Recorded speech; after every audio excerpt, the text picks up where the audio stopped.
Router slow হয়ে গেলে মেজাজটাই খারাপ হয়ে যায়, তাই না? এর সমাধান কিন্তু খুব সোজা।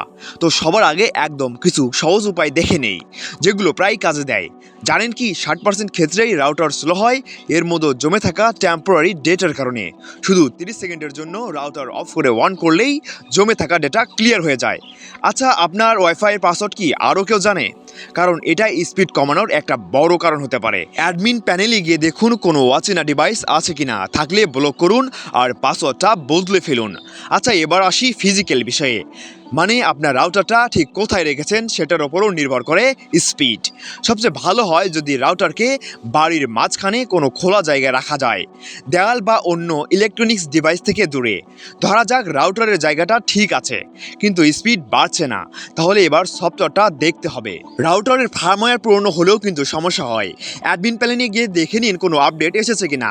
একটা স্পিড টেস্ট করে দেখুন তো যে প্যাকেজটা ব্যবহার করছেন সেই স্পিড পাচ্ছেন কিনা তা নিশ্চিত করে নিন। এত কিছুর পরেও যদি স্পিড না বাড়ে তাহলে আর কি করার আছে? চলুন শেষ কয়েকটা উপায় দেখে নেই। এখন যদি আপনার বাড়িতে অনেকগুলো ডিভাইস চলে বা 4K ভিডিও দেখা হয়, তাহলে হয়তো রাউটার আপগ্রেড করার সময় হয়ে গেছে।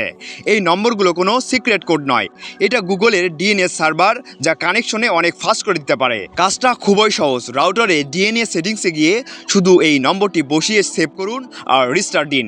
সব চেষ্টা তো করা হলো। এরপরও যদি স্পিড না বাড়ে তাহলে সরাসরি আইপিএসকে জানাতে হবে। তারপরও যদি কাজ না হয় শেষ পর্যন্ত আউটার বদলে ফেলাই শেষ সমাধান।